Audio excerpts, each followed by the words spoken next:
नमस्कार सभी लोगों को, उत्कर्ष ऐप में आप सब लोगों का स्वागत है। तो देखिए, हम बात कर रहे थे विश्व के महाद्वीपों की, और विश्व के महाद्वीपों को हम एक एक करके विस्तार से पढ़ते चले जा रहे थे। तो विश्व के महाद्वीपों में देखिए, हम अंटार्कटिका महाद्वीप कंप्लीट कर चुके हैं और ऑस्ट्रेलिया महाद्वीप कंप्लीट कर चुके हैं। उसके बाद हमने लिया था अफ्रीका महाद्वीप। तो देखिए, अफ्रीका महाद्वीप में पिछला वीडियो अगर आपने देखा होगा, नहीं देखा हो तो उसको देखें, तभी आप इसको देखें, तभी समझ में आ पाएगा आपको। तो लास्ट वीडियो में मैंने आपको बताया था कि अफ्रीका महाद्वीप की क्या भौगोलिक स्थिति है, अफ्रीका महाद्वीप की क्या राजनीतिक स्थिति है, और अफ्रीका महाद्वीप की भौगोलिक स्थिति में आप देखेंगे कि अफ्रीका महाद्वीप एक मात्र ऐसा महाद्वीप है जो चारों गोलार्धों में स्थित है।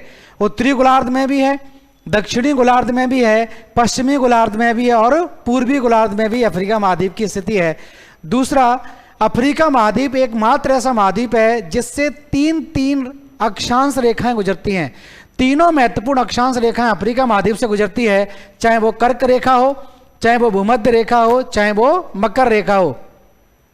और अफ्रीका महाद्वीप के कौन कौन से देशों से गुजरती है, ये भी मैंने आपको मैप के थ्रू बताया था कि कर्क रेखा अफ्रीका महाद्वीप के कौन कौन से देशों से गुजरती है, भूमध्य रेखा कौन कौन से देशों से गुजरती है, और मकर रेखा कौन कौन से देशों से गुजरती है। तो यहां तक हमने बात की थी अफ्रीका महाद्वीप से संबंधित। अब देखिए, अफ्रीका महाद्वीप की हम और भौगोलिक स्थिति जान लेते हैं। जैसे अफ्रीका महाद्वीप के प्रमुख पर्वत श्रृंखलाएं कौन कौन सी हैं। तो ज्यादातर ध्यान रखना, अफ्रीका महाद्वीप कैसा है, पठारीय क्षेत्र है, पठारी क्षेत्र के रूप में जाना जाता है। यहां पर बहुत ज्यादा पर्वत श्रृंखलाएं नहीं पाई जाती। तो यहां पर दो ही प्रकार की पर्वत श्रृंखलाएं बलित पर्वत श्रृंखलाओं के रूप में जानी जाती है। एक आपने सुना होगा एटलस पर्वत श्रृंखला, सीधा एग्जाम में पूछा भी गया है कि एटलस पर्वत श्रृंखला अफ्रीका महाद्वीप के किस भाग में स्थित है। तो इस तरह से प्रश्न आपका एग्जाम में आया हुआ है कि एटलस पर्वत श्रृंखला अफ्रीका महाद्वीप के किस भाग में स्थित है। तो जब तक आप मैप के थ्रू चीजों की लोकेशन नहीं समझेंगे, तब तक ये क्लियर नहीं होगा। ठीक है, तो अब इसी तरह से बात करेंगे किस प्रकार से एटलस पर्वत श्रृंखला की स्थिति है और कौन कौन सी पर्वत श्रृंखला अफ्रीका महाद्वीप में जानी जाती हैं। तो मैप के थ्रू देखिए हम जान लेते हैं। सिंपल सी बात है, अफ्रीका महाद्वीप ज्यादातर क्या है, पठारी है, गोंडवाना भूमि का भाग है, ये भी आपको ध्यान रखना है। तो यहां पर एक पॉइंट पहले लिख लें, यहां पर अफ्रीका महाद्वीप, अफ्रीका महाद्वीप गोंडवाना, गोंडवाना लैंड का भाग है। तो अफ्रीका महाद्वीप कौन सी भूमि का भाग है, गोंडवाना लैंड का भाग है। ठीक है, अफ्रीका महाद्वीप की हम बात कर चुके हैं, उत्तरी गोलार्ध में भी है और दक्षिणी गोलार्ध में भी अफ्रीका महाद्वीप आपका पड़ता है। ठीक है, तो स्थिति हम जान चुके हैं। जैसे ये मान लीजिए अफ्रीका महाद्वीप है, और इस तरह से अगर देखा जाए तो अफ्रीका महाद्वीप में बहुत सारी स्थितियां हम जान चुके हैं। यहाँ से हमने जान लिया कर्क रेखा, यहाँ से भूमध्य रेखा, और यहाँ से क्या गुजर रही है, मकर रेखा गुजरती है। तो अफ्रीका महाद्वीप से तीन रेखाएं गुजरती हैं, कर्क रेखा, भूमध्य रेखा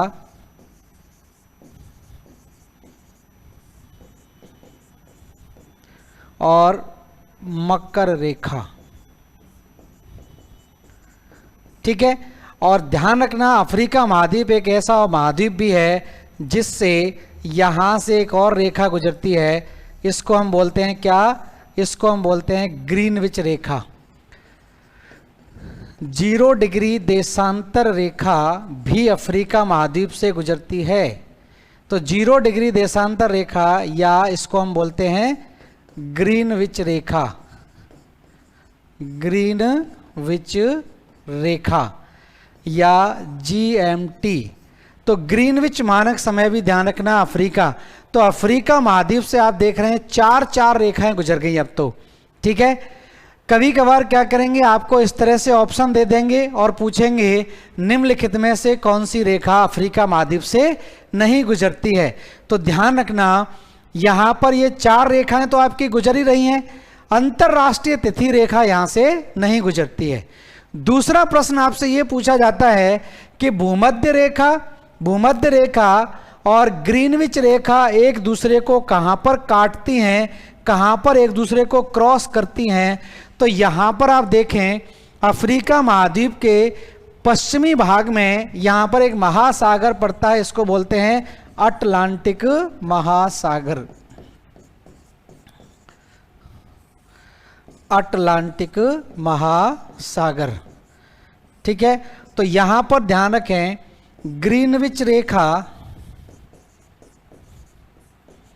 ग्रीनविच रेखा तथा भूमध्य रेखा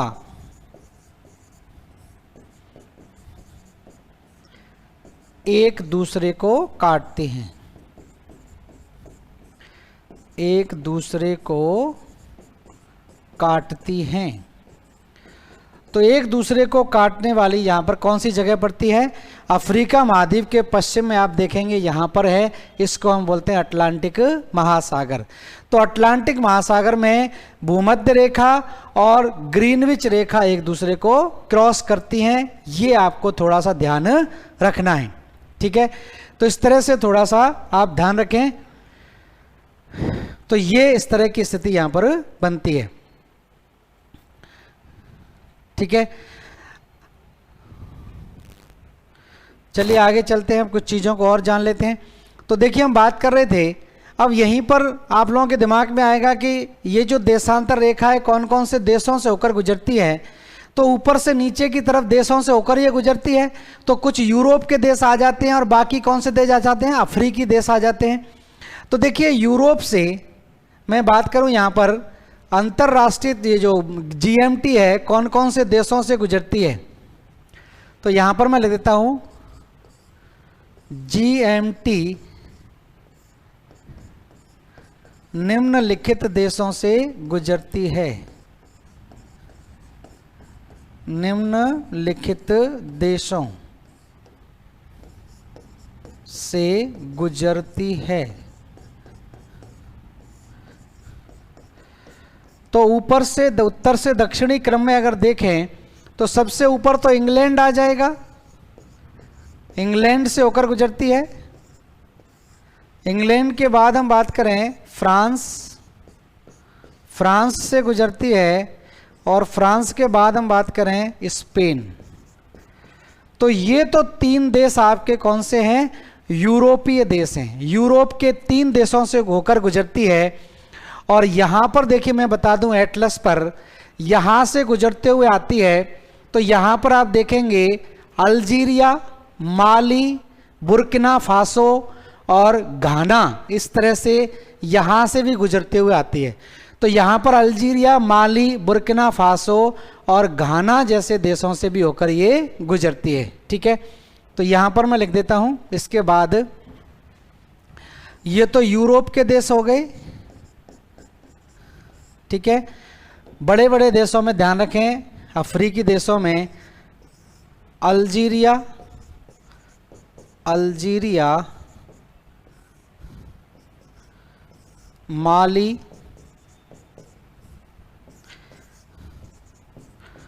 बुर्किना फासो, बुर्किना फासो देश का नाम है, और घाना, घाना, टोगो, टोगो। ये ध्यान रखना है आपको, मेन ध्यान रखें, अल्जीरिया पूछा जाएगा। तो इंग्लैंड, फ्रांस, स्पेन और अल्जीरिया, माली, बुर्किना फासो, घाना और टोगो, इन देशों से गुजरती है जीएमटी उत्तर से दक्षिण में। तीन देश यूरोप के देश आ जाते हैं और बाकी कौन से हैं, अफ्रीकी देश आपके आ जाते हैं। तो उत्तर से दक्षिण में आप जान गए। यहां से मेरा मेन कहने का मतलब ये था, आपको इतनी गहराई से नहीं पूछा जाएगा, सीधा ही पूछ लिया जाएगा। चार इन रेखाओं के नाम दे देंगे, ग्रीनविच रेखा, भूमध्य रेखा, कर्क रेखा, और एक और दे देंगे अंतर्राष्ट्रीय तिथि रेखा। निम्नलिखित में से कौन सी रेखा अफ्रीका से नहीं गुजरती है, तो अंतर्राष्ट्रीय तिथि रेखा अफ्रीका से नहीं गुजरती है। बाकी आप देख रहे हैं कर्क रेखा गुजर रही है, भूमध्य रेखा, मकर रेखा और जीएमटी या ग्रीनविच रेखा भी गुजरती है। तो क्लियर हो गया होगा। अब थोड़ा आगे चलें, हम बात करें अफ्रीका के प्रमुख पर्वत श्रृंखलाओं की। तो नेक्स्ट पेज पर आ जाते हैं। अफ्रीका की प्रमुख पर्वत श्रृंखलाएं। ठीक है, यहां लिख देता हूं मैं, अफ्रीका के प्रमुख पर्वत। तो अफ्रीका में 2 बलित पर्वत हैं, बाकी ज्वालामुखी पर्वत आपके जाने जाते हैं। ज्वालामुखी पर्वत की हम भी बात करेंगे यहां पर। तो देखिए, एक पर्वत श्रृंखला तो यहां पर इस तरह से नजर आती है, एक पर्वत श्रृंखला ध्यान रखना इस तरह से यहां तक है, एक पर्वत श्रृंखला इस तरह से दिखाई देती है, एक पर्वत श्रृंखला यहां पर दिखाई देती है। ये 2 बलित पर्वत श्रृंखला यहां पर नजर आती हैं इस भाग में।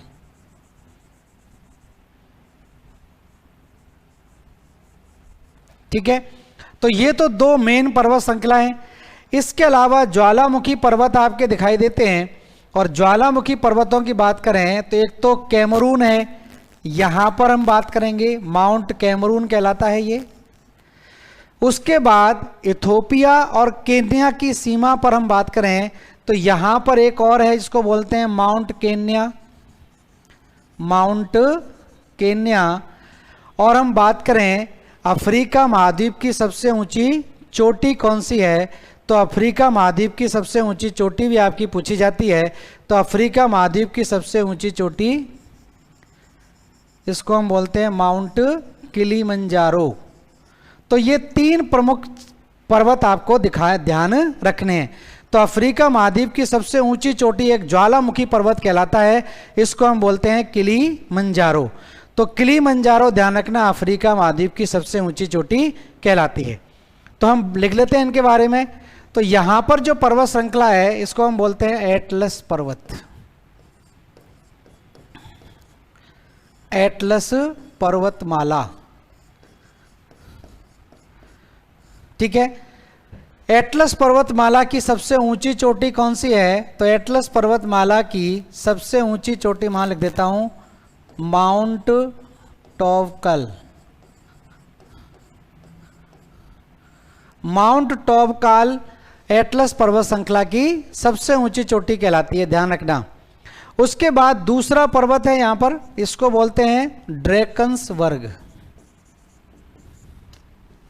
ड्रैकन्स वर्ग, ड्रैकन्स वर्ग पर्वत माला। और इसकी सबसे ऊंची चोटी कहलाती है ऑकस सोर्सिंग, ऑकस सोर्सिंग इसकी सबसे ऊंची चोटी कहलाती है।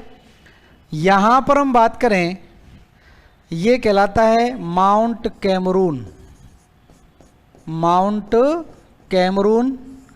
और माउंट कैमरून लिख लेना अफ्रीका महाद्वीप का सक्रिय ज्वालामुखी है, सक्रिय ज्वालामुखी। तो अफ्रीका महाद्वीप का सक्रिय ज्वालामुखी है माउंट कैमरून। यहां पर है माउंट केन्या, माउंट केन्या। और यहां पर है माउंट किलिमंजारो, किलिमंजारो। ठीक है, माउंट किलिमंजारो थोड़ा नीचे लिखे, हम गलत लिख दिए यहाँ पर, ये तो ध्यान रखें।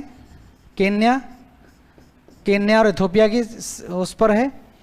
यहाँ पर लिखें आप, यहाँ पर पड़ता है तंजानिया के अंदर, इसको हम बोलते हैं माउंट किलिमंजारो।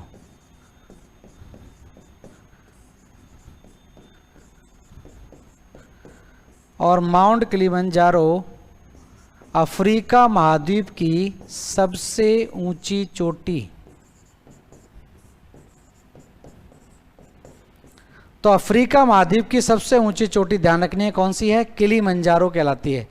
और ये दोनों जो हैं, ये दोनों ध्यान रखना कैसे हैं, प्रसुप्त मृत ज्वालामुखी है, मृत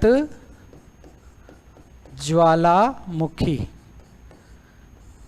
ठीक है। डोरमेंट वो डेड वॉल्केनो है, डेड वॉल्केनो। और ये कैसा है? एक्टिव वॉल्केनो है, एक्टिव वॉल्केनो। तो ये प्रमुख पर्वत श्रृंखलाएं हैं। पर्वतों को आपको ध्यान रखना है, इस तरह से थोड़ा सा याद रखने के लिए आसान हो जाएगा।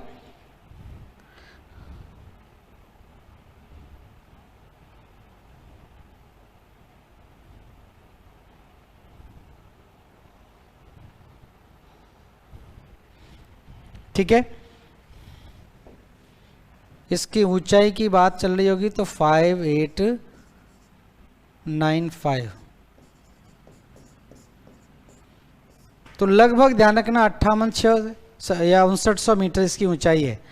तो ये एक ऐसा ज्वालामुखी पर्वत है जो भूमध्य रेखा पर होते हुए भी कैसा है? बर्फ से ढका रहता है। तो ये पूछा जाता है कि हालांकि भूमध्य रेखा पर आपको पता है सूर्य का प्रकाश ज़्यादा पड़ता है, तो वहाँ बर्फ़ नहीं जमी होनी चाहिए। भूमध्य रेखा पर कहीं बर्फ़ नहीं जमी होती, लेकिन ऊंचा अगर कोई पर्वत होगा तो वहाँ पर तापमान की सामान्य हास दर काम करेगी, और जैसे जैसे ऊंचाई पर जाते हैं तापमान कम होता चला जाएगा। और इसकी ऊंचाई कितनी है? लगभग 6000 मीटर इसकी ऊंचाई है। तो यहाँ पर क्या होती है? बर्फ़ जमी होती है। तो ये अगर पूछा जाए कि ऐसा कौन सा निम्नलिखित में से कौन सा पर्वत है जो भूमध्य रेखा पर स्थित होते हुए बर्फ से ढका हुआ है, तो ऐसे घुमा फिरा के भी प्रश्न आपसे पूछा जाएगा। तो किलिमंजारो आपको ध्यान रखना है, ये बर्फ से ढका हुआ माना जाता है। ठीक है, तो ये प्रमुख पर्वत हैं। अब इनकी विशेषताएं हम लोग नोट डाउन कर लेते हैं। मैप पर मैंने आपको बता दिया। ठीक है, एटलस पर्वत श्रृंखला 3 देशों के अंदर आती है, मोरक्को, अल्जीरिया और ट्यूनीसिया। मोरक्को, अल्जीरिया और ट्यूनीसिया 3 देशों के अंदर जानी जाती है। ठीक है, अफ्रीका में आती है, दक्षिणी अफ्रीका के अंदर ड्रैकन्सबर्ग पर्वतमाला, जो अफ्रीका महाद्वीप की सबसे प्राचीन पर्वत श्रृंखला कहलाती है। और ये नवीन वलित है, ये प्राचीन वलित पर्वत श्रृंखला है। 3 ज्वालामुखी पर्वत आपको ध्यान रखने हैं, माउंट केन्या और माउंट किलिमंजारो, और उसके बाद माउंट कैमरून। माउंट कैमरून एक सक्रिय ज्वालामुखी है, जबकि वो दोनों कैसे हैं? मृत ज्वालामुखी की श्रेणी में आते हैं। मतलब वो ज्वालामुखी जिनमें कभी भी विस्फोट होने की संभावना नहीं होती, वो क्या कहलाते हैं? मृत ज्वालामुखी कहलाते हैं। तो इस पार्ट को नोट डाउन कर लेते हैं इतने को, फिर आगे चलते हैं। तो यहां पर हम पहले बात करें, सबसे पहले एटलस पर्वत श्रृंखला, एटलस पर्वतमाला। ठीक है, तो यहां पर लिख लें अफ्रीका महाद्वीप की, अफ्रीका महाद्वीप की सबसे लंबी वलित पर्वतमाला है, वलित पर्वतमाला। ठीक है, फोल्डिंग के द्वारा बनी हुई है, 2 प्लेटों के आपस में टकराने से वल पड़ जाता है, वलन हो जाता है, तो उसको हम बोलते हैं वलित पर्वतमाला। तो अफ्रीका महाद्वीप की सबसे लंबी वलित पर्वतमाला कहलाती है एटलस पर्वतमाला। दूसरी इसकी विस्तार की बात करें तो 3 देशों में इसका विस्तार है, मोरक्को,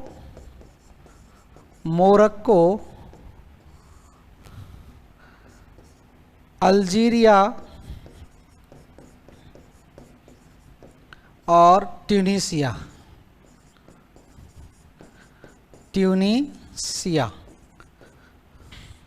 तो मोरक्को, अल्जीरिया और ट्यूनीसिया 3 देशों के अंदर एटलस पर्वत श्रृंखला का विस्तार पाया जाता है।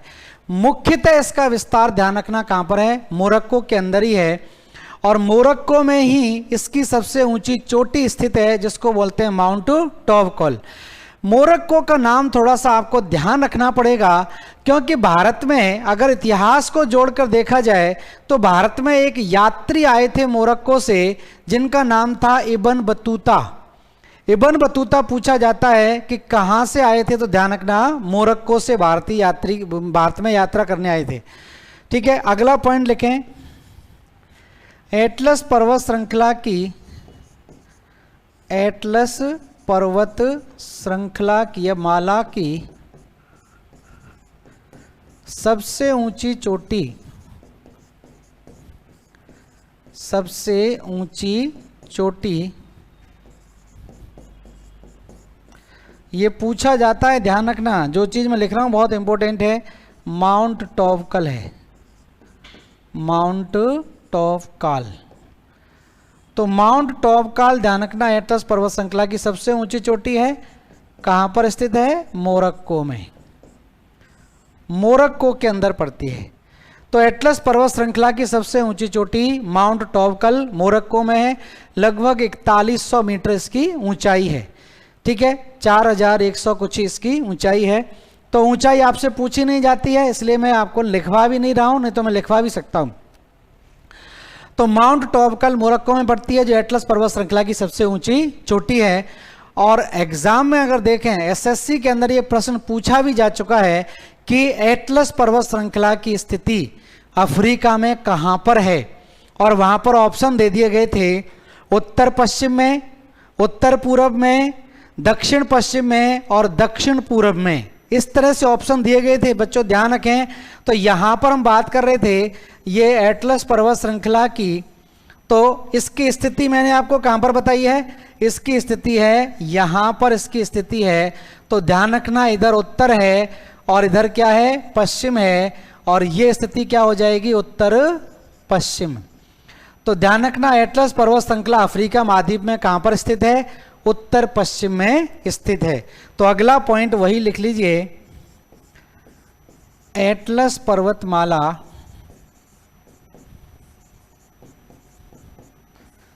अफ्रीका महाद्वीप के, अफ्रीका महाद्वीप के उत्तर पश्चिम में स्थित है, उत्तर पश्चिम में स्थित है, ठीक है। और इससे आगे पूछा जाए कौन कौन से देशों में है, तो 3 देशों में आती है, मोरक्को, अल्जीरिया और ट्यूनीसिया। MAT याद रखें, MAT, मैट। क्रमबद्ध तरीके से पूछा जाए तो MAT, Morocco, Algeria, Tunisia, Morocco, Algeria, Tunisia. सबसे ऊंची चोटी टॉपकल कहां पर है? मोरक्को के अंदर पड़ती है, ठीक है। और इसकी स्थिति कहां पर है? उत्तर पश्चिम में इसकी स्थिति है। और अफ्रीका महाद्वीप की सबसे लंबी वलित पर्वत श्रृंखला है, और सबसे उत्तर में भी है, सबसे उत्तर में भी है। इसके ऊपर कोई पर्वत श्रृंखला नहीं है, भूमध्य सागर आ जाता है, ठीक है। तो ये उत्तर में भी कहलाती है। तो लिख लेना, उत्तरतम, उत्तरतम पर्वतमाला,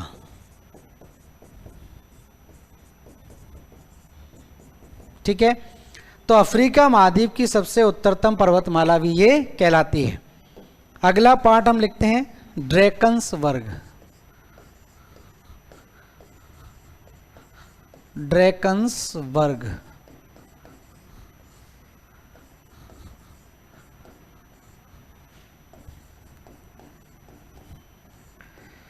तो ध्यान रखना, इसका नाम विश्व की प्राचीनतम में भी आता है। तो विश्व की सबसे प्राचीन पर्वत श्रृंखला तो अरावली है, लेकिन अरावली के समकालीन, अरावली तो सबसे पहले बनी हुई है पृथ्वी के निर्माण की प्रक्रिया में। अरावली पर्वत श्रृंखला विश्व की सबसे प्राचीनतम पर्वत श्रृंखला कहलाती है, लेकिन अरावली के कुछ लाख साल में, कुछ लाख साल बाद, ध्यान रखना भूगर्भिक इतिहास लाख सालों में ही होता है, तो अरावली पर्वत श्रृंखला के कुछ लाख साल बाद में ही आपकी ड्रैकन्स वर्ग बनी हुई है अफ्रीका में। अपलेशियन पर्वत बनी हुई है, उत्तरी अमेरिका में अपलेशियन पढ़ेंगे। और बावेरिया पर्वत श्रृंखला है, पड़ती है जर्मनी के अंदर। ये अरावली के समकालीन कहलाती हैं, अरावली से कुछ लाख साल बाद ही इनकी उत्पत्ति हुई है, ठीक है। तो ध्यान रखना, ड्रैकन्स वर्ग पर्वतमाला की हम बात कर रहे हैं अफ्रीका की, तो लिख लेना, दक्षिणी अफ्रीका में स्थित, दक्षिणी अफ्रीका में स्थित प्राचीनतम प्राचीनतम वलित पर्वतमालाओं, प्राचीनतम वलित पर्वतमालाओं में से एक है।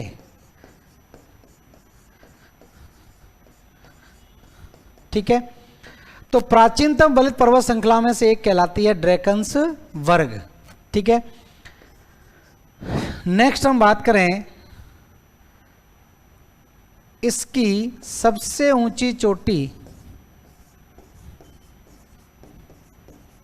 सबसे ऊंची चोटी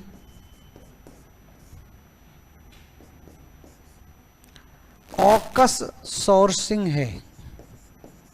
ऑकस सोर्सिंग,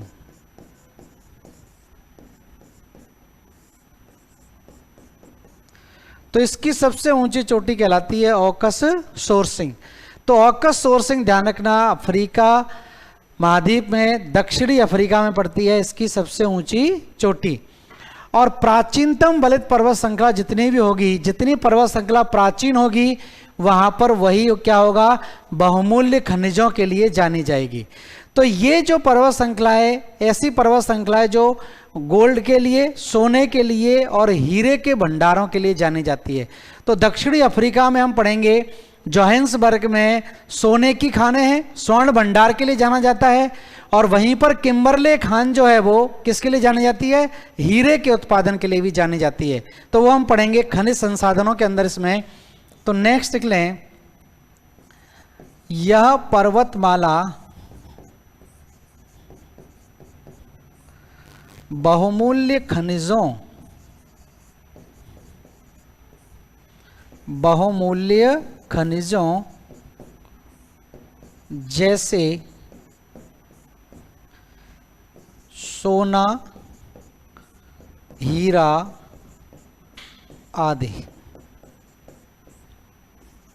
के लिए प्रसिद्ध है।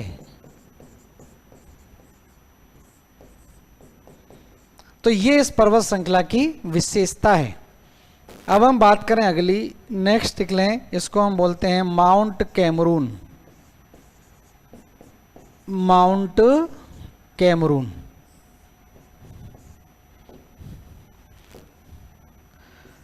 कैमरून देश का नाम है, उसी के नाम पर है। कैमरून में स्थित, कैमरून में स्थित अफ्रीका महाद्वीप का, अफ्रीका महाद्वीप का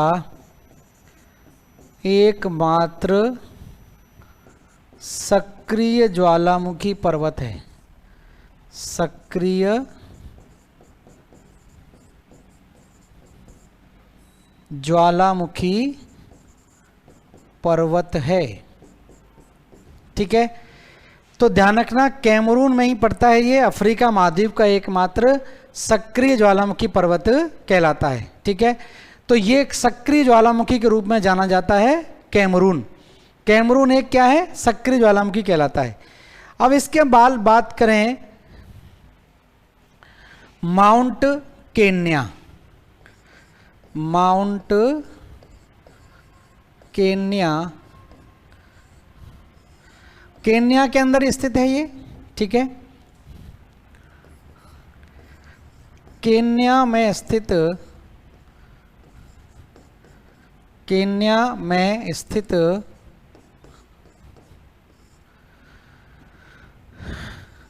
एक मृत ज्वालामुखी है। मृत ज्वालामुखी,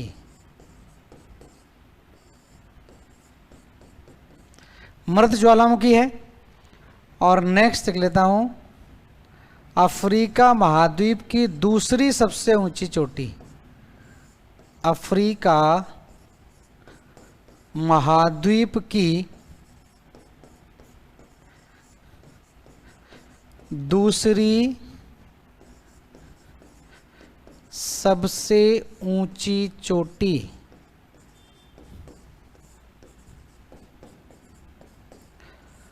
तो अफ्रीका महाद्वीप की दूसरी सबसे ऊंची चोटी कहलाती है कौन सी? Mount Kenya. और माउंट केन्या की भौगोलिक स्थिति आप देखें तो केन्या और इथोपिया की सीमा पर पड़ता है। ये किस पर पड़ता है? केन्या और इथोपिया की सीमा पर पड़ता है और काफ़ी बड़ा ज्वालामुखी पर्वत है। तो ऐसी स्थिति यहाँ पर बनती है जैसे ये मान लीजिए ये इस तरह से यहाँ पर ज्वालामुखी पर्वत बन गया है, ठीक है। इस ज्वालामुखी पर्वत के इधर की तरफ क्या है? इधर की तरफ पड़ता है इथोपिया। इस तरह से मान लीजिए दोनों की सीमा पर पड़ता है। इधर की तरफ क्या है? इथोपिया और इधर की तरफ क्या है? केन्या, ठीक है। ऐसे ज्वालामुखी पर्वत है ये, ठीक है। काफी बड़ा ज्वालामुखी पर्वत है, दूसरी सबसे ऊंची, तो इसकी भी ऊंचाई लगभग 5000 मीटर तक है। अब यहां पर इस भाग में, इसके अंदर अब इतना ज्यादा प्राचीन आपका ये ज्वालामुखी पर्वत हो चुका है कि इसकी जो चट्टानें थी वो धीरे धीरे करके मिट्टी में परिवर्तित हो गई। भाई आपको पता ही है कि लगातार चट्टानों में अपक्षय और अपर्दन की घटना होती रहती है। अपक्षय का मतलब होता है कि चट्टानों का अपने ही स्थान पर टूटकर कमजोर होना, विखंडित होना और धीरे धीरे करके मिट्टी में परिवर्तित हो जाती है। तो यहां पर क्या होता है कि ज्यादातर इस भाग में क्या है? इस भाग में आप देखेंगे लेटेराइट मृदा पाई जाती है। और लेटेराइट मृदा की अगर हम बात करें तो आपने कृषि वाला पार्ट अगर पढ़ा होगा तो लेटेराइट मिट्टी में क्या होता है? चाय और कॉफी की खेती होती है।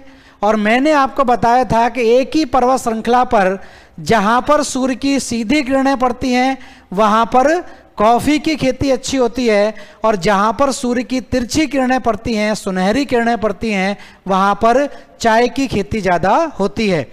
तो यहां पर स्थिति ऐसी है कि यहां पर इधर से सूर्य की सीधी किरणें पड़ती हैं, इधर क्या पड़ती हैं? सूर्य की सीधी किरणें पड़ती हैं, और इधर सूर्य की क्या होगी? तिरछी किरणें पहुंचेगी। यहां पर सूर्य की तिरछी किरणें, तो यहां पर सूर्य की सीधी किरणें, सूर्य की सीधी किरणें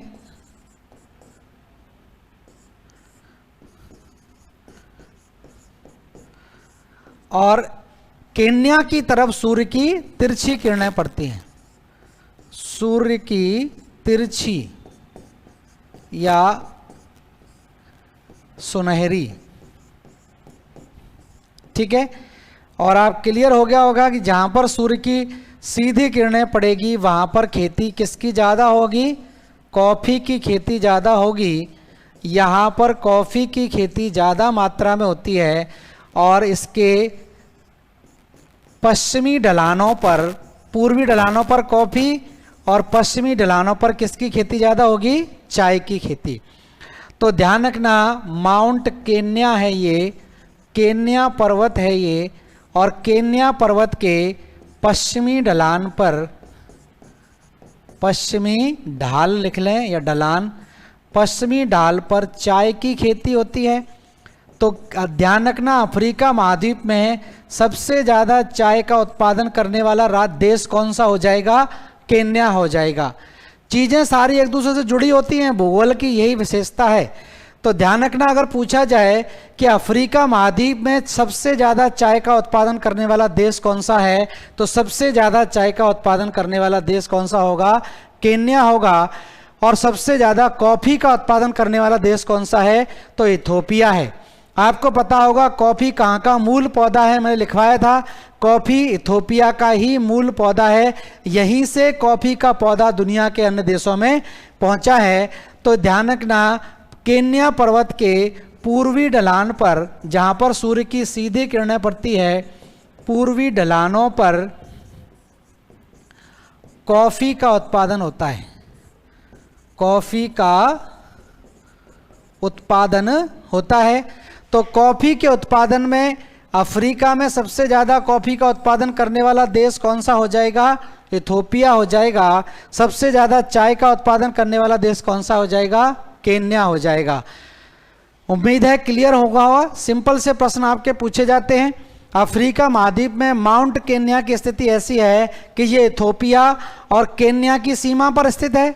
तो तो जहाँ पर इथोपिया है वो इसका पूर्वी ढलान है, और जहाँ केन्या है वो वहाँ पर क्या है, पश्चिमी ढलान है। और ये मैं पहले कृषि वाले पार्ट में आपको बता चुका हूँ कि जहाँ पर सूर्य की सीधी किरणें पड़ती हैं वहाँ पर कॉफ़ी का उत्पादन ज़्यादा होता है, और जहाँ पर सूर्य की तिरछी किरणें पड़ती हैं वहाँ चाय का उत्पादन ज़्यादा होता है। तो अफ्रीका के किस देश में सबसे ज़्यादा चाय उत्पादित की जाती है? तो ध्यान रखें, केन्या। अफ्रीका के किस देश में सबसे ज़्यादा कॉफ़ी का उत्पादन किया जाता है? तो वो इथोपिया है। और चाय कहाँ का मूल पौधा है? आप जानते ही हैं, चाय जो है वो चीन का मूल पौधा है, और कॉफ़ी कहाँ का मूल पौधा है? कॉफ़ी इथोपिया का मूल पौधा है। तो ये 2 पॉइंट साथ में और ध्यान रखें, बहुत इंपॉर्टेंट हैं, इनको नोट कर लें, लिख लेना। कॉफ़ी कहाँ का मूल पौधा है? कॉफ़ी, ध्यान रखना, इथोपिया। और इथोपिया का प्राचीन नाम क्या था? इथोपिया का प्राचीन नाम अविसीनिया, इथोपिया या अविसीनिया। और चाय कहाँ का मूल पौधा है? चाय मूल पौधा है चीन का। और ये भी मैंने आपको बताया था कि चाय किस धर्म का पवित्र पेय पदार्थ है? तो चाय, ध्यान रखना, बौद्ध धर्म का पवित्र पेय पदार्थ माना जाता है। तो चाय को हम बौद्ध धर्म का पवित्र पेय पदार्थ कहते हैं। ठीक है, तो ये तो बात हो गई किसको लेकर? ये बात हो गई माउंट केन्या को लेकर। अब हम अफ्रीका महाद्वीप की ही बात कर रहे हैं। तो अफ्रीका महाद्वीप में महाद्वीप की सबसे ऊंची चोटी तो बची हुई है। अफ्रीका महाद्वीप की सबसे ऊंची चोटी है माउंट किलिमंजारो।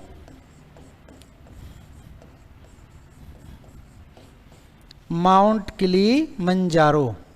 ये भी पूछ लेते हैं किस देश में स्थित है? तो तंजानिया में स्थित है, ध्यान रखना, तंजानिया। तंजानिया में स्थित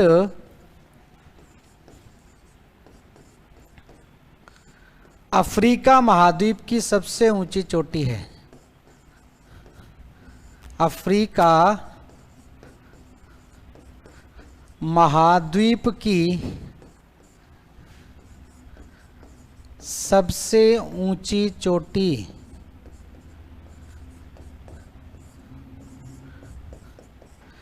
अफ्रीका महाद्वीप की सबसे ऊंची चोटी कौन सी है? माउंट किलिमंजारो कहलाती है। ठीक है, तो ध्यान रखना है, ये अफ्रीका महाद्वीप की सबसे ऊंची चोटी किलिमंजारो किस देश में स्थित है? तंजानिया में स्थित है।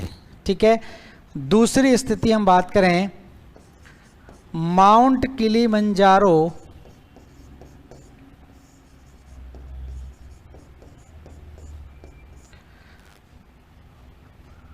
भूमध्य रेखा के समीप, भूमध्य रेखा के समीप स्थित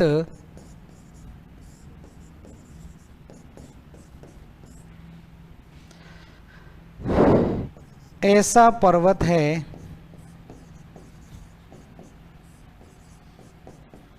जो बर्फ से ढका रहता है। तो हिमाच्छादित है ये। ठीक है, तो ध्यान रखना है, 4 पर्वत आपको नाम दे देंगे और आपसे पूछेंगे कि निम्नलिखित में से कौन सा पर्वत भूमध्य रेखा के समीप होते हुए भी बर्फ से ढका हुआ है। भूमध्य रेखा पर पर्वत तो बहुत सारे पाए जाते हैं लेकिन बर्फ से ढके हुए नहीं होते। क्यों नहीं होते? क्योंकि वहां पर साल भर सूर्य का तापमान ज्यादा रहता है। यहाँ भी तापमान ज़्यादा रहता है लेकिन ऊंचाई मैटर करती है। ऊंचाई ज़्यादा होगी, भाई सिंपल सी बात है, जो आपकी कि जिसको हम हिमरेखा बोलते हैं, हिमालय में कराया था, हिमरेखा बताई थी, स्नो लाइन मैंने बताई थी। तो 4200 मीटर के ऊपर जो नमी वायुमंडल में पाई जाती है वो किस में परिवर्तित हो जाती है? बर्फ में परिवर्तित हो जाती है। तो 4200 मीटर की ऊंचाई के बाद जो नमी है स्नो में कन्वर्ट हो जाएगी, तो ये क्या होगा? बर्फ से ढका हुआ पर्वत कहलाता है। तो बर्फ से ढका है, इस वजह से इसको बोलते हैं। तो ये क्लियर हो गया होगा। ये हम बात कर रहे थे अफ्रीका महाद्वीप के प्रमुख पर्वतों के बारे में। तो इतने ही पर्वत आपको अफ्रीका से ध्यान रखने हैं। ठीक है। अब हम बात करें अफ्रीका महाद्वीप की प्रमुख झीलों की। महत्वपूर्ण झीलें हैं अफ्रीका महाद्वीप के अंदर, तो पहले झीलों की हम मैप में स्थिति जान लेंगे, उसके बाद हम जानेंगे क्या, उसके बाद हम बात करेंगे वहाँ पर वो झीलें जो है वो किसके लिए जानी जाती हैं, क्या क्या उनकी विशेषता है।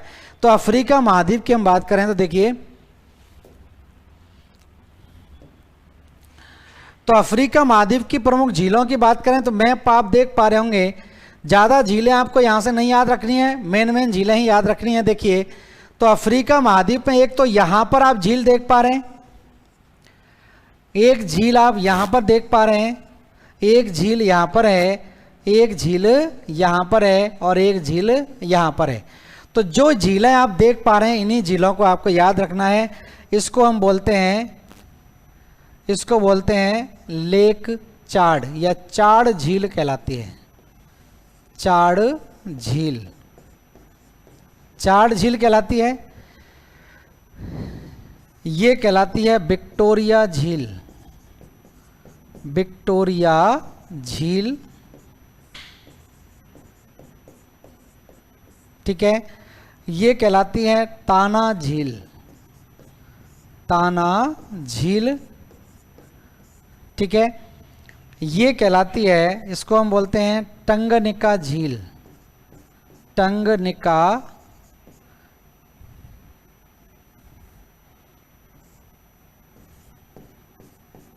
टंगनिका झील, और इसको हम बोलते हैं मालावी झील,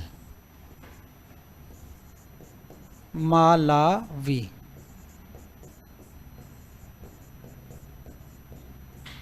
ये प्रमुख झीलें थोड़ी सी आपको ध्यान रखनी है। तो ये आप झीलें आप जान गए, चाड झील, टंगनिका झील, ताना झील, विक्टोरिया झील और मालावी झील। विक्टोरिया झील ढांकना अफ्रीका महाद्वीप की सबसे बड़ी झील कहलाती है और पूछा भी जाता है कि विक्टोरिया झील कितने देशों के अंदर आती है, ये भी थोड़ा सा आपको ध्यान रखना है। तो देखिए यहाँ पर अगर एटलस लेके बैठे होंगे आप लोग तो इसमें आप आसानी से जान सकते हैं, ठीक है। तो देखिए चाड झील की जो स्थिति है, चाड झील की स्थिति यहाँ पर है, इस जगह पर पड़ती है। तो 3 देशों से सीमा बनाती है चाड झील, नाइजर, चाड और नाइजीरिया।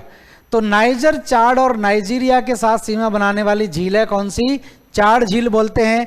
और अगर हम बात करें विक्टोरिया झील की, तो विक्टोरिया झील 3 देशों से सीमा बनाती है। आपको ध्यान रखना है KTU, के से हो जाएगा केन्या, टी से तंजानिया और यू से हो जाएगा युगांडा। तो केन्या, तंजानिया, युगांडा 3 देशों के साथ सीमा बनाती है यहाँ पर विक्टोरिया झील, ठीक है। तो ये चीजें थोड़ी सी आपको ध्यान यहाँ पर रखनी है। बाकी झील किस देश के साथ सीमा बनाती हैं वो आपको इतना इंपॉर्टेंट नहीं है। ये 2 झीलों को आप जरूर ध्यान रखें, क्योंकि ये विशेष झीलें हैं, बड़ी झीलों के रूप में भी जानी जाती है, ठीक है। तो नाइजर, नाइजीरिया और चाड 3 देशों से सीमा बनाती है चाड झील। तो वापस आ जाते हैं, देखिए यहीं पर मैंने बोला था एटलस लेके आप नहीं बैठेंगे तो चीज़ें क्लियर नहीं होगी, ठीक है। तो चाड झील की हम बात करें तो 3 देशों के साथ सीमाएं बनाती है, नाइजीरिया, नाइजर और चाड, ठीक है। ताना झील कहाँ पर है, ताना झील पड़ती है इथोपिया में, इथोपिया। और विक्टोरिया झील 3 देशों के साथ सीमा बनाती है, केन्या, तंजानिया और युगांडा। केन्या, तंजानिया और युगांडा। विक्टोरिया झील इंपॉर्टेंट है क्योंकि ये एकमात्र ऐसी झील है जो भूमध्य रेखा पर स्थित है। यहाँ से गुजरती है भूमध्य रेखा, तो भूमध्य रेखा पर स्थित झील का नाम बताइए। तो भूमध्य रेखा पर स्थित झील है विक्टोरिया झील। और मैंने बताया विक्टोरिया नाम से ही बहुत सारी चीज़ें पूछ ली जाती हैं। विक्टोरिया मरुस्थल कहाँ पर है? ऑस्ट्रेलिया में। विक्टोरिया नदी कहाँ पर है? ऑस्ट्रेलिया में। विक्टोरिया झील कहाँ पर है? अफ्रीका में। विक्टोरिया झील कितने देशों की सीमा बनाती है?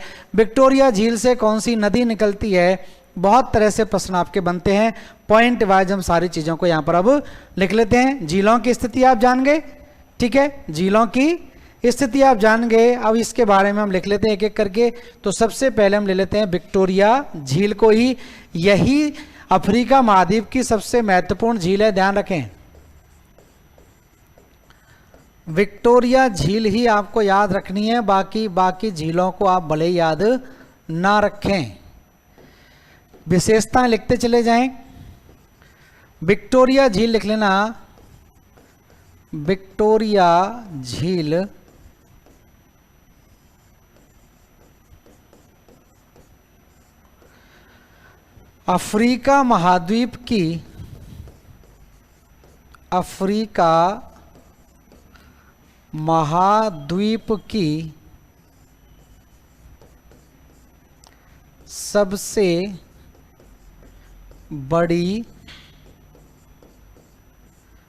अफ्रीका महाद्वीप की सबसे बड़ी मीठे पानी की झील है। मीठे पानी की झील है, ठीक है, महत्वपूर्ण पॉइंट है। अफ्रीका महाद्वीप की सबसे बड़ी मीठे पानी की झील विक्टोरिया। दूसरा पॉइंट, विक्टोरिया झील विश्व की दूसरी सबसे बड़ी मीठे पानी की झील है। विश्व की दूसरी सबसे बड़ी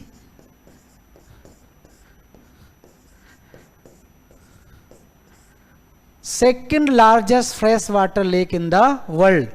तो विश्व की दूसरी सबसे बड़ी मीठे पानी की झील है, ठीक है। अब आप लोगों के दिमाग में आ रहा होगा कि विश्व की सबसे बड़ी कौन सी है, जब दूसरी विक्टोरिया झील है। मीठे पानी की बात कर रहा हूं, ओवरऑल झील की मैं बात नहीं कर रहा हूं।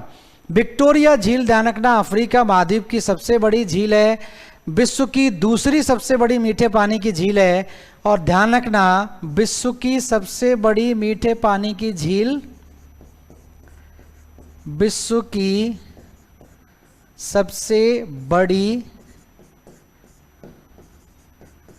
मीठे पानी की झील। आ रहा होगा कुछ लोगों के दिमाग में, क्या नाम होगा?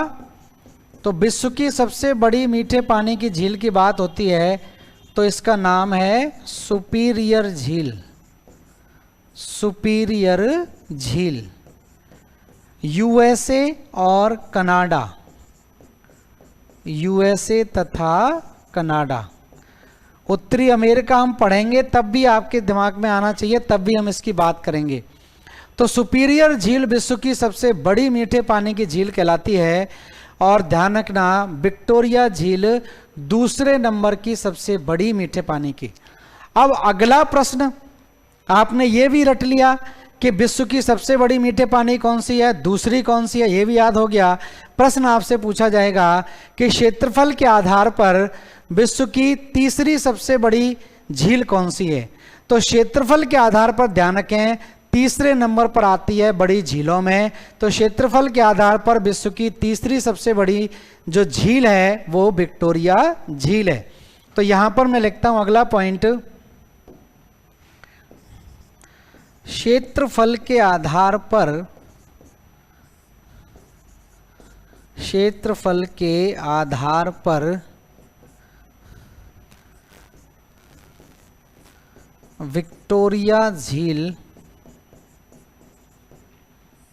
विक्टोरिया झील विश्व की तीसरी सबसे बड़ी झील है। तीसरी सबसे बड़ी झील है।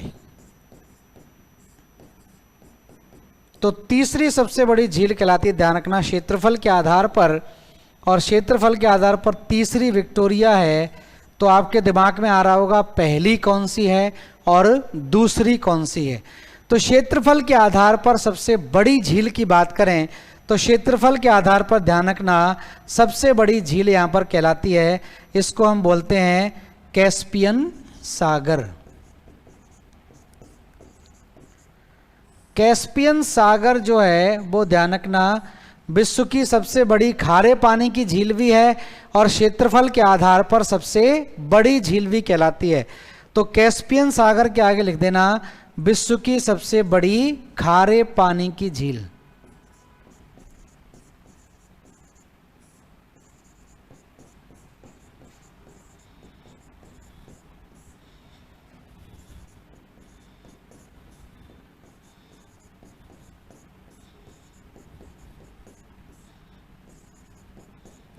तो विश्व की सबसे बड़ी खारे पानी की झील कहलाती है कैस्पियन सागर। और दूसरे स्थान पर अगर आ जाती है क्षेत्रफल के आधार पर तो वो है सुपीरियर झील।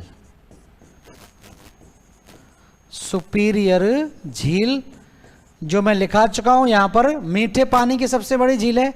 कैस्पियन सागर कौन से देश में पड़ती है? अच्छा प्रश्न है। कैस्पियन सागर लिख लेना, रूस में पड़ती है, रूस में है। सुपीरियर झील आप जानेंगे यूएसए, कनाडा। और तीसरे स्थान पर आ जाएगी हम जिसकी बात कर रहे हैं और वो है विक्टोरिया झील। तो इस तरह से ध्यान रखें, विक्टोरिया झील ध्यान रखना क्षेत्रफल के आधार पर तीसरी सबसे बड़ी झील कहलाती है।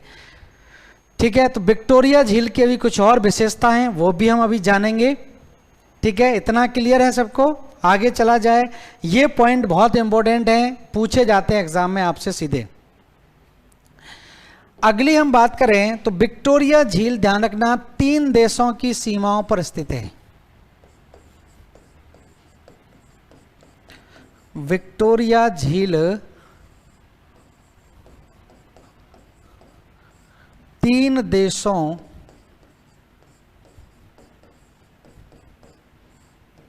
देशों की सीमा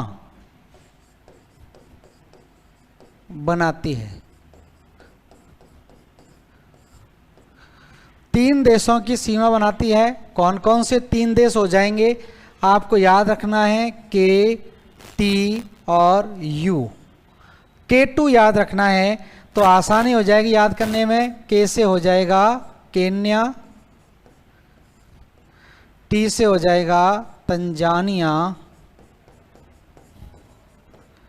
और यू से हो जाएगा युगांडा। तो केन्या, तंजानिया और युगांडा 3 देशों की सीमाएं बनाती है विक्टोरिया झील। और विक्टोरिया झील से एक और प्रश्न बनता है कि निम्नलिखित में से कौन सी झील कर्क रेखा पर स्थित है? तो ध्यान रखना एक और पॉइंट यहां पर लिख लें, विक्टोरिया झील